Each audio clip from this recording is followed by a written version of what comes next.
Hey guys, welcome back to the channel. Got a couple of special guests here tonight. Welcome to the channel for the very first time ever, Mr. Riley, to guest top right here. And welcome back to the channel, Uncle Vern, aka Chris Marler, aka a lot of things on Twitter, depending on who you are and what you root for. Noted Georgia fan, I might add. Fair. Guys, we're officially in week 2.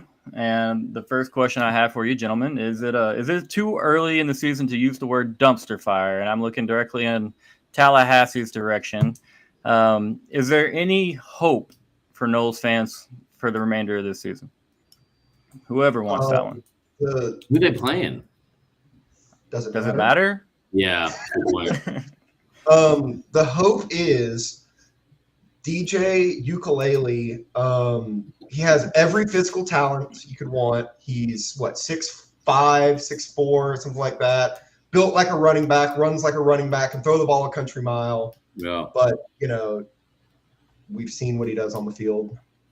That's the only thing I'd say you might have hope for, is that maybe he can complete a pass more than 8 yards. That would help. I feel like he's not I just feel bad for him. Like I feel like it's not all his fault. Whoever 84 is, that white tight end was fucking terrible. Like, he was real bad. But he has been bad. It just, like, I was telling my coach the other day, I was like, it feels like he handles social media kind of how I do, like, where he's like not nearly thick-skinned enough, and he's like letting it affect his play. Like it feels like it's very DJ used dad block me, probably with good reason. Like, I mean, like, the entire internet is talking about this, and here's the thing: it sucks. It's clearly not all his fault. Like, he hasn't been great, but it's clearly not all his fault. I mean, we make jokes about it. At least I did, about his receivers being surprised that the ball hit him in the hands when they dropped him. But I mean, you watch that game against Boston College. He was far from their biggest issue that night. You can look at in the run game. You could look at all the atrocious drops by the receivers. He was far from the issue in that game, or the biggest issue at least. Yeah, I agree with that. I mean, it seems like they're lacking several areas. The running game's not impressive by any means. Obviously, that would go a long ways in helping the guy out. But yeah, if your guy doesn't catch, I mean, you're not catching the football for your quarterback. He's never going to look good. That's an incompletion on the stat sheet. I agree. I do feel like he's probably a pretty dang good practice player. Against air, looks incredible. It does change a lot, once that get in between the white lines and the lights come on and there's some op on the other side of the field. I don't know. It's crazy to see. Cool. I rooted for the guy coming out of high school big time because he's a fun prospect. Yeah. Real quick, I mean, like, Riley has experienced this when Bama had Tua. Do you think that the language barrier is an issue for him since he's Hawaiian? Well, no, I think what it more stems from is he played so many years at Clemson. It's translating Colt speak into regular football terms. Right. That's a big language barrier to him and Dabo Sweeney. I mean, that alone sets somebody back 2 to 3 years in their development. I mean, they do seem stuck in time in Clemson, right? Watching them on offense the last few seasons is bad for your health, just as an overall football fan. But I mean, overall, do you think that can they recover? Do they have a chance? You say bowl season still? Yeah? No? I mean, I would think so. They're playing the ACC. Like, dude, the best thing that but they're 0-2 in the ACC. That's the conference stinks. They still get to go play the rest of the ACC though. So like, all they got to do is get the 6 wins. Like, if their ACC is their conference schedule, who the fuck could they be playing besides Florida in their non-con, right? Like, I mean, well, the other thing to remember though is ACC did away with conferences as well, just like the SEC. So realistically, they got to bank on one of the other teams having a loss, and then, they could maybe, I don't know, where do they play their ACC championship? Is it Charlotte? Yeah. I don't know where it is. Charlotte. But, I mean, they could maybe make it to the ACC championship. I mean, I think that's gone bye-bye for sure.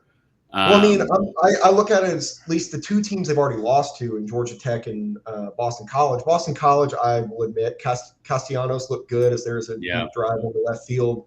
Yeah. He looked good. They could keep that rolling. But Georgia Tech, I mean, I love what Georgia Tech has going, but I don't expect them to be a 10-win team. No. It's only 9-3. No. What if they beat? They're definitely a program on the rise for sure.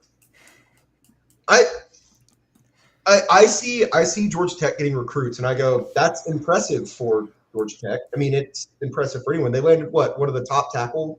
They landed the number one guard in the country. It's like a 5-star. Yeah. That's why I say it's a program on the rise. I see a 5-star going to Georgia Tech, and I'm impressed. That's nothing to turn your nose up at. So I will die on this hill, and I'm literally right now, and college football headlines can vouch for this. I'm off North Avenue right now. Like I'm a mile and a half from Georgia Tech, and so I have always been very, I don't know, over the top pro Georgia Tech for no reason, but it should recruit itself. Like it's in Atlanta. There's fucking you go outside and there's like 3- and 4-star recruits, like high 3- and 4-star recruits. Georgia is like one of the top 3 recruiting beds, I think, in the entire country for recruiting in general and like high school players. It's a really good education. And I don't, like from what I remember in not that long ago, it wasn't that difficult to get through. It wasn't like Vandy or Michigan or any of these other places. It's like, oh, the academics are like super, super difficult. There it is. For a second there, I thought you were talking about Houston, and then you said really good education. And I was like, oh, okay. We're definitely not talking about U of H. Anyway, I just think they should be better. And like, I just enjoyed when Georgia Tech was a lot better at football. So this has been a lot of fun to see this like little mini resurgence. Absolutely, Coach Keeve's a man. I know we've all talked about him at least once during the offseason after he, like you said, pulled set guard. Easy program to root for right now. But at the same time, I mean, like Riley said, hard to see them winning, 10+ games. But at the same time, being in the ACC, it's it's not like they're going to be a big dog in any of the games. Maybe I don't. Do they have Miami this year? No, Georgia Tech. I think it's Miami's conference to lose at this point. Just what I've seen. Not saying Florida is any good measuring stick, but they've always been one of those teams that always kind of struck me as a quarterback away, and Cam Ward seems to be that guy. Well, that's a perfect lead into Florida. Is Billy Napier cooked? Big time, dude. I was in Florida like 2 weeks ago, and I was staying with a buddy of mine, and he was like, I was staying at his house. I was house sitting for him, and he is a diehard Florida fan, and he was telling me, he's like, dude, the AD is on more of a chopping block than Billy Napier. The president is in like a ton of hot water because the president came out and like hired a bunch of his friends and made a bunch of fucking like friends and Nepo hires, like in this administration, spent like $52 million more than they have. And then he was like, so there's no way they're going to fire him, the AD, and Napier in 1 year. And then it took like one game. It might have taken one quarter. And he's like, Napier's got to be fucking gone. Got to be gone. Also, like, have you seen everything that happened since then? Like, it's just been a comedy of errors for Billy Napier because he comes out in his press conference, he makes fun of the fans, which never goes over well with the fans. And then immediately after making fun of him, I think he called him like rural Central Florida, like live in your mom's basement in rural Central Florida. He comes out. Yeah. Or UCF comes out with their NIL collective and puts out a shirt for sale that goes directly to their NIL funding that says like rural Central Florida. And then the other one was, dude, so the black shirt game they were doing last year against Arkansas, I think they did the year before that. That's something Napier wanted to start and do it every first weekend in November to donate money to this like charity in town.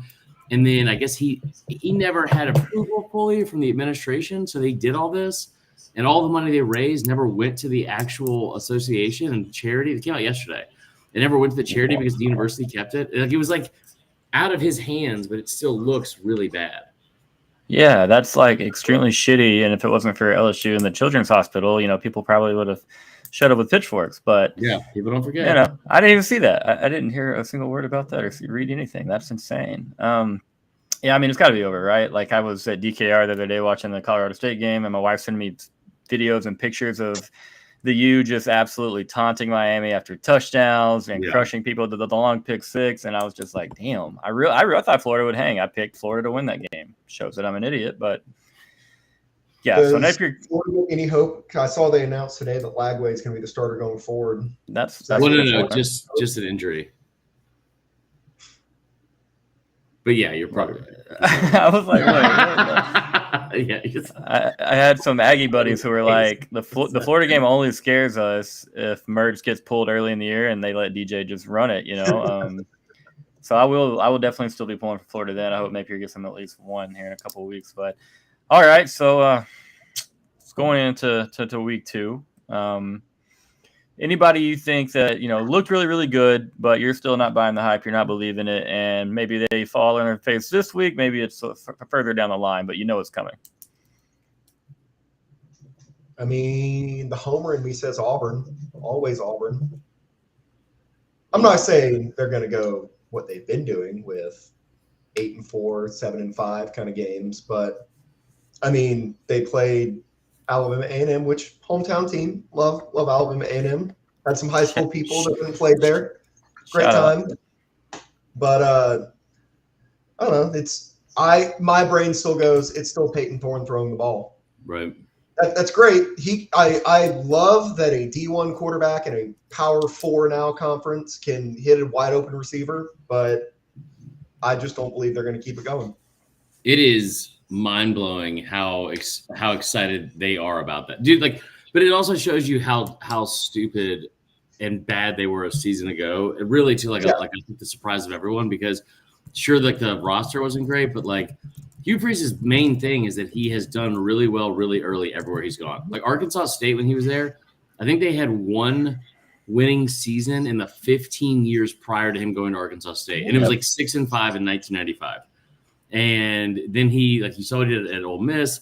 He goes into Auburn, and it was the whole season was shit. It was just Didn't Hugh Freeze have the quote at one point? I think it was around November of last year. He basically said, "You can either have me recruiting or you can have me game planning, but I don't have time to do both," or something like that. So what he did was he admittedly stopped coaching during bowl prep. It was I don't care what the outcome is. Basically, I'm going to recruit. And they were like, okay, hold on. So I just remember that quote coming out and everybody being like, what do you mean that you can only do one or the other? It's the entire job is to be able to do both, obviously. But yeah, I don't think Auburn will be as bad as they were last year. Obviously, that infusion of wide receiver talent, any kind of growth and improvement on the offensive and defensive side of the ball is always going to, lead itself somewhere, good or bad, somewhere. They are. I refuse to believe if you infuse that level of receiver talent with that senior running back room they have, that with an offensive-minded coach, even that you'll eternally be 7-5, 6-6 kind of thing. I would agree with that. I definitely think they will fall on their face at some point this year. They don't have the offensive line, in my opinion. They don't have the O-line to hold up. No. I think they get off to a hot start. I will say that I have them beating Oklahoma. Probably a little bias in there. Obviously, that game being a Jordan Hare a week after OU's big opening game with Tennessee in the SEC play. But I can see it. Jordan Hare magic, week 2 or 3, whatever it is. That's going to be 5. Dude, also it's the weekend we play Georgia. It's so funny to me because I haven't heard a single Auburn fan all offseason actually bring up we're going to win that game and here's why. It's we're gonna win that game because, dude, it's super scary. If you got to come into Jordan Hare, it is people get really, really concerned in there. Dude, my favorite thing about Jordan Hare is they love to brag about the size of their big screen behind them. It's behind their student section. Yeah, their own students cannot see the screen. It's the funniest thing to me. They all have to turn around. I've seen that. I guess from the kick six or whatever. That's pretty wild. Yeah. Okay. Wasn't thinking about that one, but. It's great that you think about the kick six. I haven't it's thought really about nice. Glad we're here. I mean, I'll never forget where I was. I was in College Station in a this restaurant. Was an open invitation to you talking about it. Okay. It's the only time I'm hugging Aggies in my entire life. It was wild. Everybody was walking around the restaurant and hugging everybody, standing up and shit, yelling. I do sleep better at night knowing that the biggest event in one of your biggest rivals. I won't say biggest because Tennessee's still out there. Yeah. But one of the biggest moments for one of your biggest rivals, all it ended in was a loss in the national championship where they choked away a lead. Right. So I sleep a little bit better at night knowing that. I like to say the same thing about Texas Tech. Obviously, they beat us in 2008 in the Crabtree game winner, but that is the best season in Texas Tech football history, and it ended in a loss in the Cotton Bowl to a 2-loss Ole Miss team. So it's rough. It's rough. Could be, fuck, I wish we'd have won that game, though. But absolutely. Speaking of the Horns, looking at Texas, Michigan, obviously there's a lot of talk about this. What are you thinking? I'm tired of hearing people talk about how much we're going to kind of go in there and walk over them. But if y'all believe it, that'll help a little bit, to be honest. Michigan fucking sucks. Michigan fucking sucks. And I don't care how that sounds. Michigan is the most overrated. Since Auburn in 2011, Michigan is the worst defending national championship team in the last 15 years. And I have zero doubt in my mind that it'll play out like that. I've been saying it all offseason. Evan is listening to say it on our podcast repeatedly. I don't know. Michigan. You said 2011 Auburn. What about, 2015 Ohio State? Were they bad? They weren't that bad. No, they lost one game. Yeah, but also Gene Chisholm. I'm thinking about I was thinking about it in the respect of talent lost to draft or otherwise, but 2015 Ohio State went 12-1.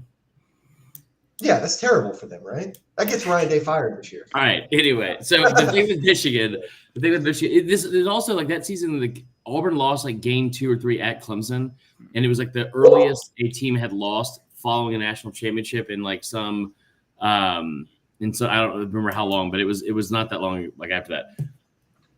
Michigan has never been a team, even when they were in late 90s and all that kind of shit, when they were relevant before this past national championship. They've never recruited at a high level. And their average recruiting rank over the last 5-year cycle was between 13 and 16, which means that even when they won the national championship a year ago, their recruiting class was ranked 16th in the country. That's almost fucking impossible to do. So if you replace 13 NFL draft picks, you replace 5 coaches, they will die on this hill that the only reason they were good under the Harbaugh and Connor Stallions era, even though they were 49-26 when Stallions was not on the staff, they were 40-3 when he was. The only reason that was happening though is because of JJ McCarthy. Okay, I don't care, I think Steve. Anyway, but it's always JJ McCarthy. JJ McCarthy's gone. In the opening game at home against Fresno State, they won, I think, 30-10 or something like that. They didn't cover the spread, but it was a one-score game in the fourth quarter against a pretty bad team. And now you have Michigan coming to town.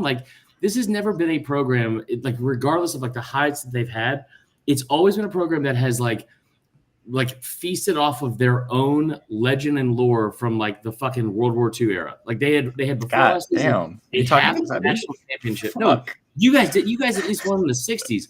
Michigan had a half of a national championship since 1948 going into last year. And they lost the most amount of draft picks they've had in over 30 years. They didn't replace it with a top 15 recruiting class. And now you get Texas. Oh, and by the way, tell me one time you've ever looked at a Michigan team God damn, those guys are fast. They're physical. Michigan is going to get their fucking doors blown off this weekend. I mean, Riley? Nothing else. I look at it and I go, I went to the whole Bama Texas game. It was a great time. Beautiful stadium, I might add. The whole the trophy section underneath with the air conditioning. Really neat. It was great because I swear it was about 120 degrees that day when Alabama came to town. Great time. Threw horns down all over the stadium. It was fantastic. I actually have a picture next to Dolphins legend Ricky Williams throwing horns down next to his Heisman. It's a good time. Doing the Heisman. Strong. Great time. I think that's the week I started following you, actually, was during all of that. I was it's bold. That whole weekend was a blur. A lot of fireball, a lot of beer. But either way, I still look at it and I go, it's cold weather team. It's going to be 110 degrees on a turf field in Austin, Texas. I'm assuming that's big noon kickoff. Is it? It's in Michigan. It's in Michigan. Oh, well, that means I know nothing. Per usual. It's great. Yeah, I mean, you're still say it with conviction though, because you're still not wrong. I mean, I still think Texas dog walks him. That's the whole gist of it. I think Texas dog walks him. So wherever we play them, we're dog walking them. That's what I'm taking by your lack of care He's about right. where that game is played. It doesn't matter to you where that game's played. Texas is dog walking Michigan. That's from Riley. Absolutely. No, I definitely, if that game was down here, I think it'd be a bitch on Michigan with the heat and everything. And, it'd be in that warm, but I don't think that, I'm not going to say it'll be a dog walking like that, but I definitely think I feel really good about Texas winning, of course. I don't think what we saw at Orgy week 1 was not necessarily impressive. Again, I hate to say he's in the same realm as DJU. I don't think that they have. All right, so did y'all see this whole drama on Twitter today? The 10-point podcast comment made by some I can't even remember the podcast. A Michigan group got together. Kind of a nerdy guy. I'm pretty nerdy too, but yeah, Trying to be. Where'd it go? I don't know. He's back. Oh, he switched it up on you. Ooh. Riley's on bottom. But power bottom Riley. You asked, buddy. I had to make it happen. But no, the guy for what was that? Said Chris, you said my name as I joined back in. I said that's where you're used to me, right? The guy, the Michigan guy, he went on a long rant saying Texas wouldn't score 10 points in this ball game, listed several reasons as to why, said that just committing full stop to the run game and just eliminating that Texas would not run their play action sets, and therefore Quinn, who's a much better passer under play action. So I didn't know if y'all saw that. Definitely go. I think you would have a strong response to it, Vern, if you were to go see that. Maybe was he just saying shit, or does he actually mean that? Oh, brother, he means it with his whole heart. Oh my god. He stood on it through all the comments and everything. We made it a wager where if we win, he's coming on here and singing "The Eyes of Texas." I'm going on his if we somehow lose that game.